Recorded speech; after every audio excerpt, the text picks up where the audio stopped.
Greetings once again on this Tuesday, the 29th of April, the day after the Canadian election. Gordon Causey, Gordy Canuck, call me what you want. Quick little video. I wanted to share some thoughts that I posted just now to my Facebook timeline.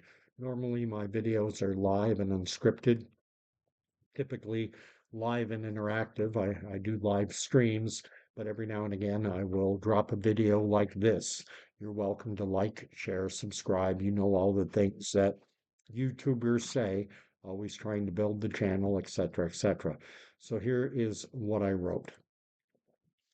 So, what did Canadians vote for? All right.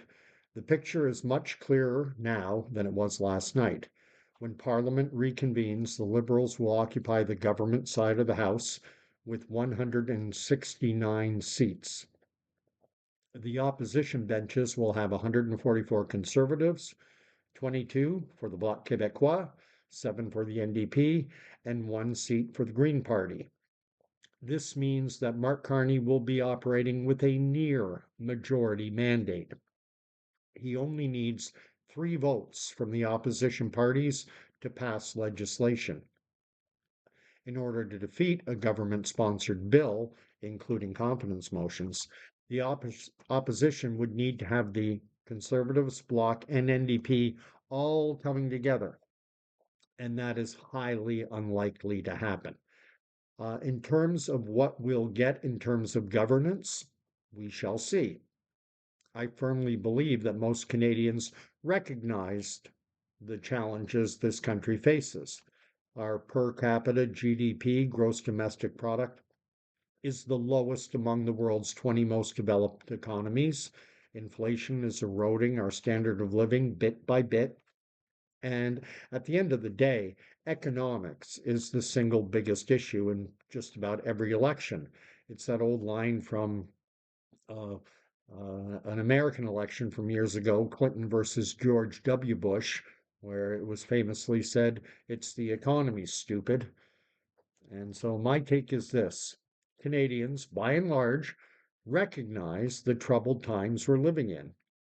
And most Canadians, not a majority, but close to a majority, decided that Mark Carney was the best equipped to put our economic house in order, so to speak. And it's understandable why a lot of people would think that. Carney is a banker and a businessman. He's coming from the central banking industry, the Bank of Canada, Bank of England. He's worked in the investment world for Brookfield and before that Goldman Sachs. He's the banker businessman and he will make life better in Canada. That was the sentiment. However, in fairness to Mark Carney and to his credit, the Liberal Party, under his leadership, has not promised to deliver economic sunny ways, to use former Prime Minister Justin Trudeau's old line. And he did not promise sunny ways in the years ahead. Quite the opposite. The Liberal platform included massive new spending that can only come from increased borrowing and or increased taxation, and I think we'll see a combination of the two. Carney has promised to introduce a new form of carbon taxation to replace the old consumer carbon tax. Rather than hitting consumers directly, what Carney has promised is that it's his intention to tax at the corporate level, with industries like oil and gas simply passing those taxes on to consumers with higher energy bills.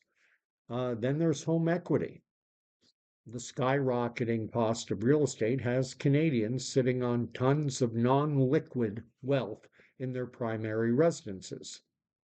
I believe that many seniors may wake up to find that when they sell their homes, that they could see the capital gains tax exemption for primary residences eliminated. But if they voted Liberal, that's what you voted for. The other side of the ledger, of course, is borrowing. When Mark was with the central banks, they coined this term quantitative easing, which is basically it's a branding statement. to market the idea of printing more money and making it sound nicer. I mean, we're going to print more money would scare people, but you call it quantitative easing, and oh, well, that doesn't sound too bad. I like quantity, I like easing, just the way things work. It's a marketing branding statement. Governments basically what they do is they issue bonds, and then the central banks create more money to buy those bonds. That means interest payments on the accumulated debt climb, which means money that could be going to healthcare, infrastructure, military, whatever. Instead, it's got more money for interest payments. But again, this is what Carney promised. He said that we are already in a crisis and that it is going to get worse. Just read the report put out by Horizons Canada, and that is a government agency attached directly to the Prime Minister's office. And if you read that report, it paints a dystopian Hunger Games type scenario for Canadians in the years ahead. But again, this is the future we endorsed collectively, believing Mark Carney was the man to lead us into it.